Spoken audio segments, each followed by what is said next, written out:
Mark, Yes. then what's the start point and how does it look like for you to change the discourse? Because for you to change narrative, it means you have to come on board and challenge that existing narrative.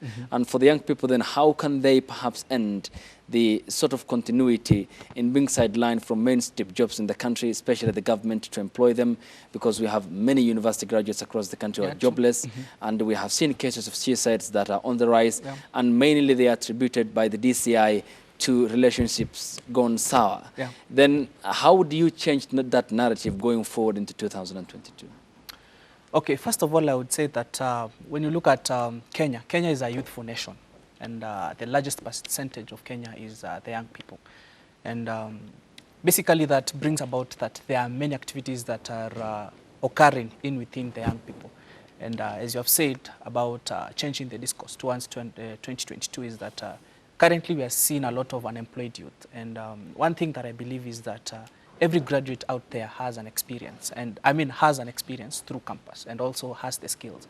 So one thing that I would really maybe champion for is that let's have a discussion that these hiring companies and organizations, let them bring people with the aspect of fresh graduates, whereby they will train them until they make them whatever they want them to deliver in the particular organizations. Because when we tell youth that we need 10-year experience, at no point that young man or that young lady there will go and get that experience without you bringing that person in and trying to bring to change and to give this person more skills that you need so that he or she can give you the best outcome.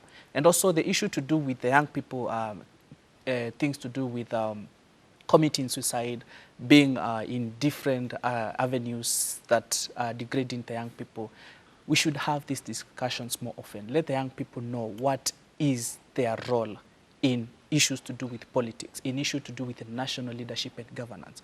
Let's have these young people being brought together and being told that you are not supposed to be used as a tool for another person so that that person can get to power. You are the person who is supposed to make these decisions. So if you are the young people who is being used to cause violence out there, who will now bring peace in the nation? Because we have seen very, very good people. We have seen the young people, like we have this organization like Siasa Place. They do a lot of mass sensitization on the young people, how they should understand their political role in the country. So let's bring the young people together and let's talk about this, because at the end of it all, the big fish, or these big people, they will always find a way to make sure that they misuse the young people. But as the young people, we are the ones to tell ourselves. We don't want to allow somebody who is 50 years to start putting themselves in the bracket of the young people so that at least they can win maybe their trust. Let's have all the young people believing that if you are 35 years and above, you are not longer a young person. So don't be part of that bracket. Let's talk issues of the young people as the youth. Okay. Yeah. Davis, then Mark mentions violence bit, and when you look at the commission that investigated the 2007-8 post-election skirmishes report, it clearly elaborated and stated and adversely mentioned young people who have been deployed as a tool of violence. Here comes another election where we expect even technology to dominate the political discourse in the country. We have seen the effects, for instance, Cambridge Analytica had on the 2017 elections. And we are likely to see even advanced technological deployment by either ends of the political divide. Then how will the young people perhaps be notified about this, appreciate the situation, and distance themselves from the current situation and be the change agents and not the tool of violence? I have a friend called Stephen, and Stephen tells me that, Davis, I don't like you posting politicians in the social media. Why? Do not post a politician who doesn't know you, number one. Do not argue about a politician who you have never seen.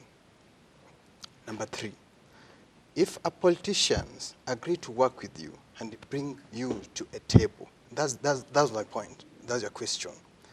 He calls you, tells you that we're having a meeting, bring 100 youths. That is the turning point. The politician will tell you, I want to give you 500 shillings. I want you to go and disrupt another person's rally. That's the turning point. You see? Stand up. and tell him, okay, we are going to do this and this for you, but not disrupting a rally, but we are going to, we youths, we can do campaigns. And I don't discourage youths doing campaigns, but how are we going to do these campaigns? And what are they going to give us in return? You see? Tell the politician, I'm going to be your running mate, Okay. or give a young person to be your running mate. Okay, in your office you have 300 jobs. Half of them are going to the youth. We have the planning team. Half of the planning team should be the youths. The youths should not be used to disrupt rallies. But allow me say this. Now we have a young man. I think this thing comes back to the youth, the young man. It's not the politician. You are being told to go and discharge, go and disrupt, go and cause chaos. How do you receive the message, and how do you respond? And who should tell the youth how to respond? I think we're all educated, and most of us are educated. So you expect an improvement on that? I expect an improvement from the young man. How does he respond? How does she respond after the politician have given him directions or given her direction? Yeah. Okay.